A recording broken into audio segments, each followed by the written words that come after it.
and welcome. We are now live, and thank you all for joining our first workshop of 2023. Whether you're joining on the live or recorded, we do welcome you here through our live Teach2030 workshop today.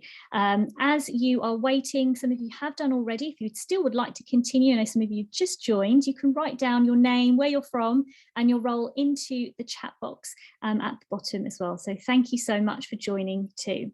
Now, to begin, my name is Priya.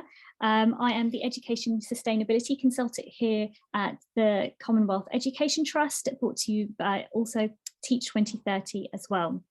I am co-hosting this workshop today, which will be really valuable for so many teachers in our community, with one of our ambassadors here at Teach2030, which is called Nestri Lucas, and he will introduce himself to you shortly, and he's from Tanzania. And today we have prepared this workshop together to support you through your teaching professional development specifically as well. So I'm just going to change a slide. Thank you so much for joining. And this is what we're looking at today, which is looking at smart learning objectives for teacher professional development. And we're specifically looking at how to set teacher professional development objectives for 2023. So being a new year, maybe it's a new start of an academic year and you would like to really consider how to reflect upon your targets and really think about what you want to achieve this year. This will be something to really take away today as well. Now, as I said, I'm not alone on this workshop. I'm co-hosted by Nestri Lucas from Tanzania. And so maybe you can just introduce a little bit about yourself and what your role and what you teach as well. Nestri, I'll let you unmute yourself. Thank you.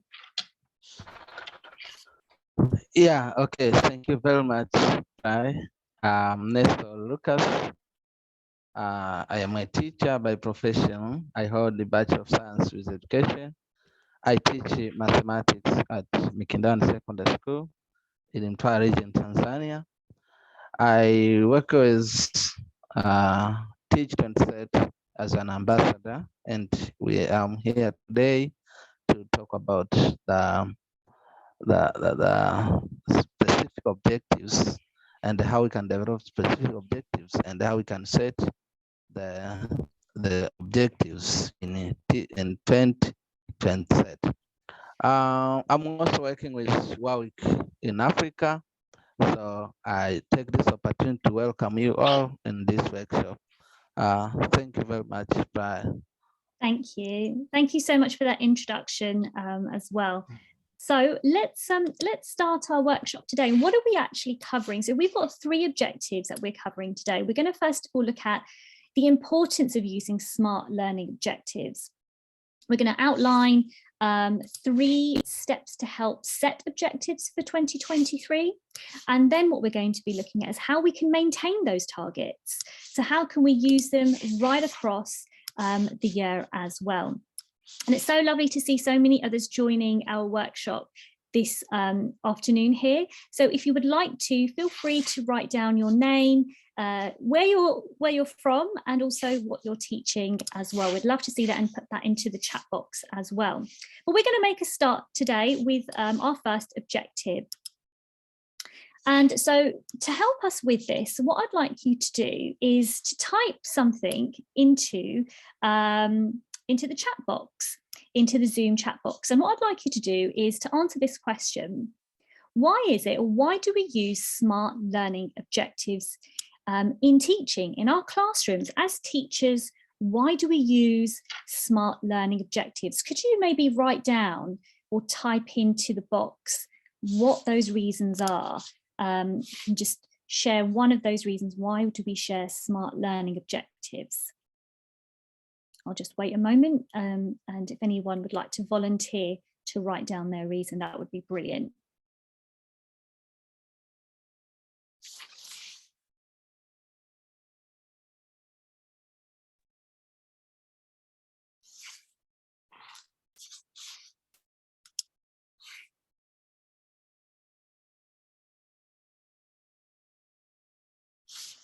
don't have anyone on at the moment putting anything into the chat box. Maybe I'll just give it another 30 seconds or so. Why do we use SMART objectives, or why do we use learning objectives in our teaching when we're using them in our classroom?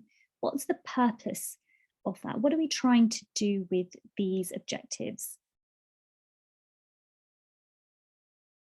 Thank you, Miriam. So SMART are specific, measurable, achievable, relevant, and time-bound. Great. So using that acronym to really kind of understand why we're using those objectives. Thank you so much for that. So we can measure the effectiveness of instruction. Brilliant. Good afternoon. Thank you from Jamaica. Excellent. Thank you so much. So really, it's like a guide and a tool to guide our pupils what we want them to learn for that lesson as well.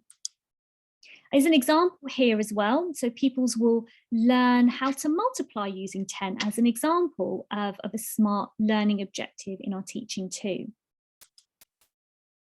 Now, here's something I'd like you to write, and this is for everybody in here actually who's in our Zoom call today. I'd like to answer whether you can write down in the Zoom call, in the Zoom chat box, a yes or a no. Typing yes or no. I'd like to know, do you use SMART learning objectives in your professional development though? So we use objectives in our teaching to guide our pupils what we're learning for the lesson, but do we use them within our professional development as teachers? There's lots of yeses, there's no wrong or right answer, but it's just out of interest. Is there something that you use as well? And hopefully from this workshop today, you'll be able to take something away and really consider maybe tweaking your objectives, or alternatively, maybe using objectives for your professional development as well. There's a few yeses here, which is absolutely brilliant. Thank you so much. So what we're going to be covering today is looking at the importance, because although we guide our pupils in our lessons about what we're going to be learning, it's important for us as teachers to be able to guide, well, what is it? Where do we want our professional development to go? What do we need to reflect on and move on to as well? So to help us with this, thank you so much for so many of you commenting in the chat box. It's absolutely brilliant to see so many of you using SMART learning objectives in your professional development as well. But how can we help? What are the steps to help you set those objectives for 2023? So Nestri Lucas is going to support us with this by looking at the 3 steps. So Nestri, if you can unmute yourself as well, can you share what are those 3 steps? And here's the first step on the slide in front of you as well. Okay, thank you very much, Freya, for having this opportunity again. As Freya has said that we needed to use SMART objectives in our teaching professional development. And the first question I've asked, do we use? We need first to consider if we use it. And if we use it now, we have 3 steps to help us to set our own objectives for 2023. I know that most of us teachers, we do have an objective from maybe the syllabus or any other documents, education documents. Now, it cannot fulfill all of what you want your learners to achieve. Now you need to set yours so that to achieve more and to improve and to reach the aims, the intended aims of the syllabus. Now we have 3 steps. We have 3 steps to help us to develop our own objectives for 2023. Now, step number 1, we need to reflect on your development in 2022.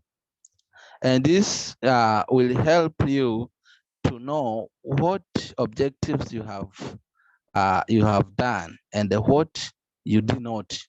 So there are tools that can help you to reflect your development 2023. The first one is an action plan and your portfolio. And I think most of us, most of teachers, we have portfolio And then we have an action plan that we planned for 2022. Now it's your time now to reflect. Did you accomplish all your plans for 2022? And if you accomplished it, is it achievable? Is it helpful? Now, if it is helpful, now you come to the second step. Okay, one moment, Nestor, just before you move on, thank you so much. And you're right, because actually we're coming to that second step actually. And here's an example of that too. And we talk about action plans and portfolios in our courses, in our Teach 2030 courses. And it's really important because when we talked about this, you know, using action plans, what does this look like? What can that look like for a teacher? What an objective as well? So this is an example of Nestri's as well. Nestri, can you share just a little bit about an example of your action plan as well? Yes, that is my that is an example of my action plan in 20 to that. The first one, I need to see what would I like to improve. You set something that you want to improve. I say use of range of teaching techniques. And why do I need to use range of teaching techniques? Because maybe those I applied in 2022 are not enough. And what the intention of this year? The intention may be to make sure that there is a high performance. So I need to improve more of what I have done for the last year. Now, how would I do it? How would I do it? The first thing is to attend Teach2030 workshop, like what you are doing here. You need to attend this one because Teach2030 workshop now will help us to develop more, to share different experiences from different subnets. And another thing may be to apply team teaching. Team teaching is more important in our school because once you share with your fellow colleagues, you will come up with another solution that you find for the last year. So that is an example of my action plan. Thank you, Pra. No, thank you so much, Nestri. That's really helpful. And as you can see, this is just an example here as well. And is this helpful? Is this action plan helpful? If you maybe in the chat box could maybe just write down, do you think how is this action plan actually quite helpful? What are the specific parts of this short example of why this action plan could be helpful for a teacher as well moving forward as the first step? If you would like to write that into a chat box, that would be really helpful. Even if you get a couple of responses, how is this action plan helpful?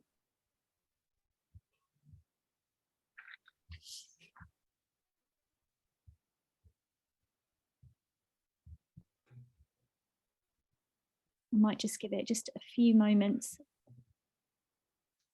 before we move on to our second step. Helps you to plan in anticipation for you setting your goals. Thank you so much. Absolutely.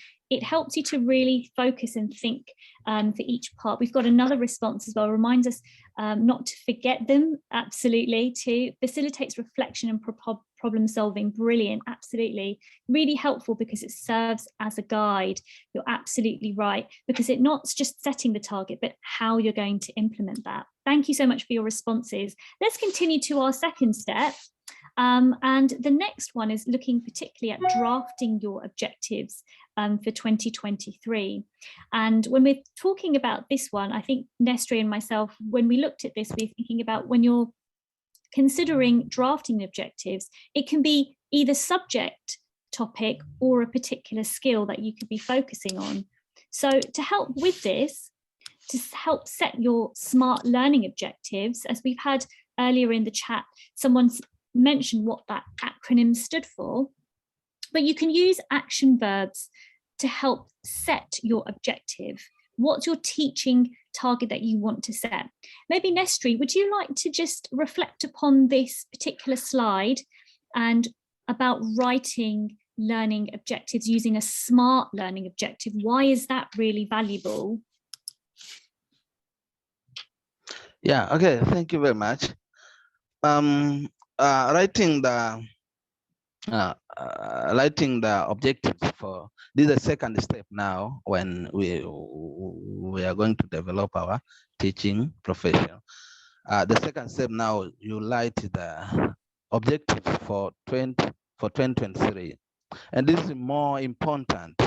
The more important step that now you need to use specific smart objectives, and smart objectives are we're talking about specific, measurable, achievable, relevant, and timely. And there are some of action verbs that you can use on setting your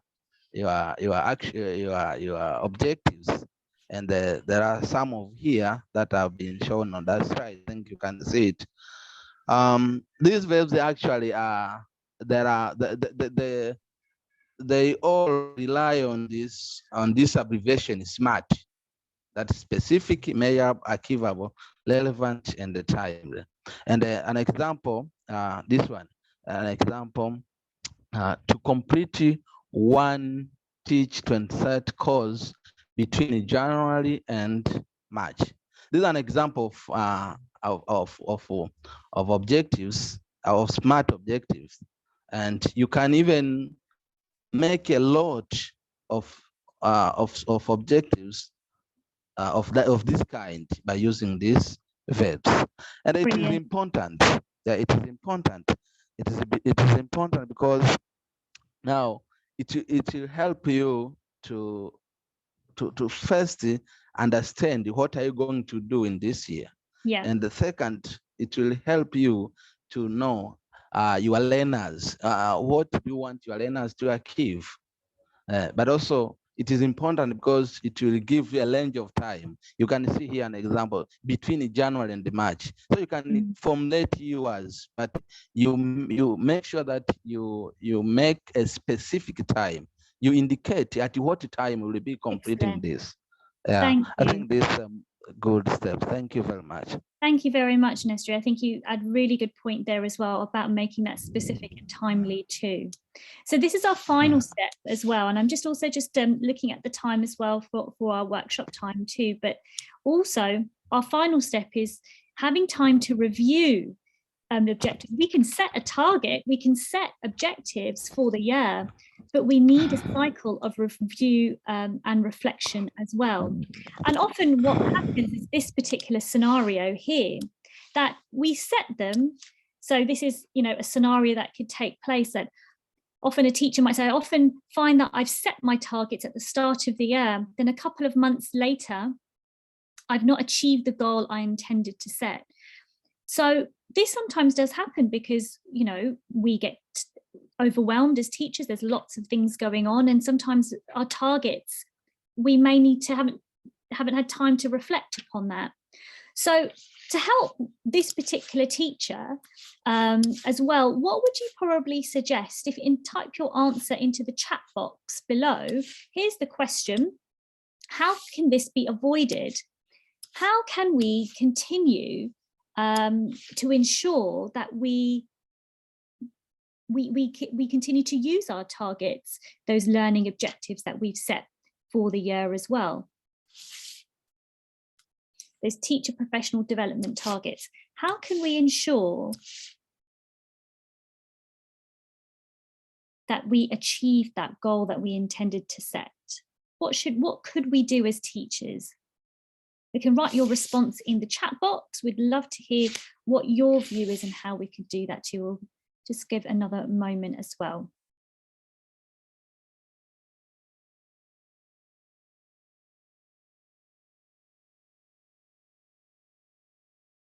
How could we possibly achieve this intended goal? What could we do?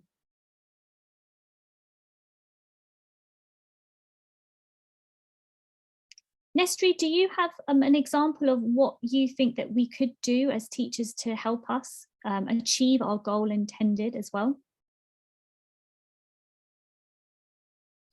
Is he still there?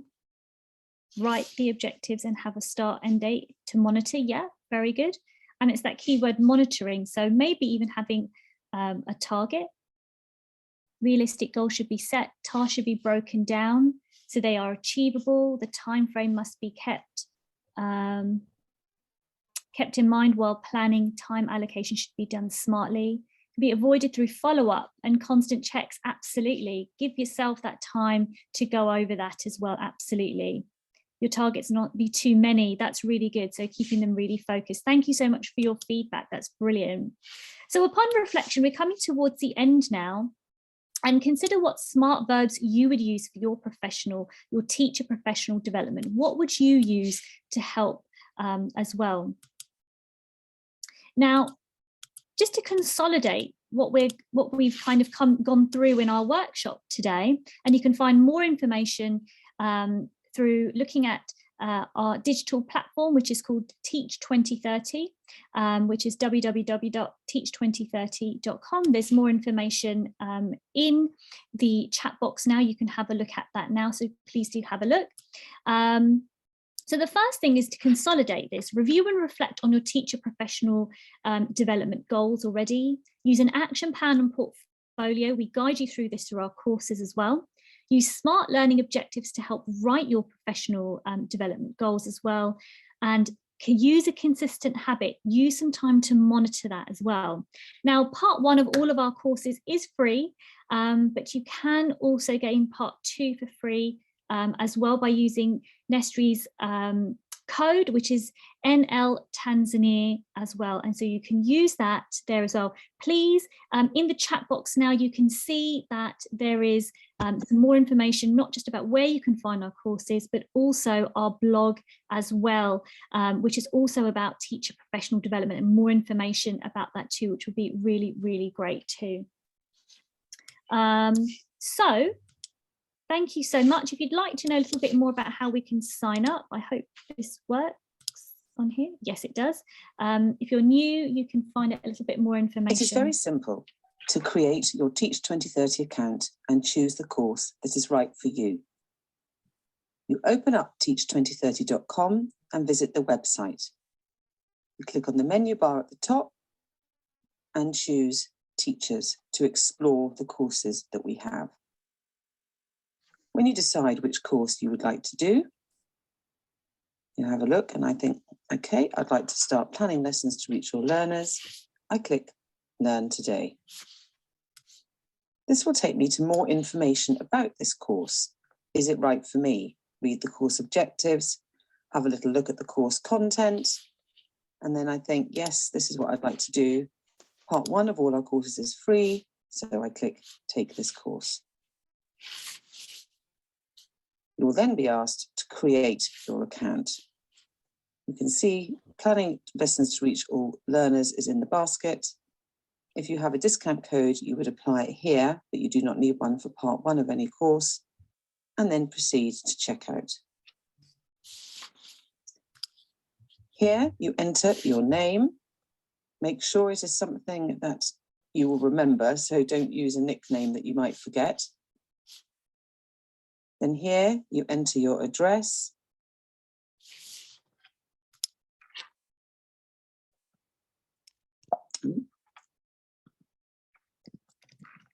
And then your email.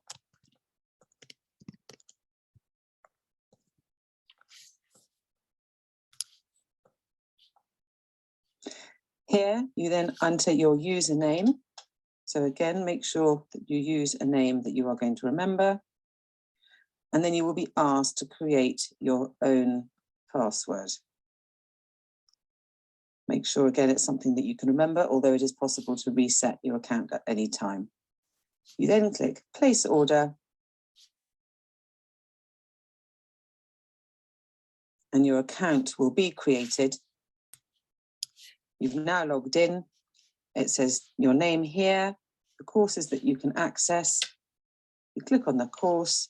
You can get started straight away learning with Teach2030. Wonderful. Thank you so much. I hope that's really helpful for logging in as well. And if you would like to continue to develop your teaching practice as well, very similar to what we've talked about, and lots of other strategies and support as well, you can take our courses, which is also found at teach2030.com. We have our 15-minute online workshops. You can like us on Facebook, YouTube, as well, or Instagram, and you can sign up for our email newsletter too. Thank you so much for so many of you joining and participating. We really appreciate whether you're here on the live or recorded. Thank you again, and we appreciate you all joining in. Have a wonderful day. And Nesri, thank you again for all of your support and your preparation as well. We really appreciate it from all of us here. Thank you so much. Thank you very much, Prayer. Maybe something to make clear. There are some chats. I think someone was asking, is this working on Tanzania? It's not only in Tanzania, it can work in any place. This code, the code that have been provided can work at any country, not only in Tanzania. Thank you very much. Thank you. That's really helpful. Thank you very much. I'm now going to stop share. And if you do have any further questions, actually, I just remembered you can always email my colleague, Alex, and here's her email address with any feedback, should you have any. It's a@Commonwealth Education Trust, commonwealtheducation.org as well with feedback. Thanks again and have a great day. Bye now.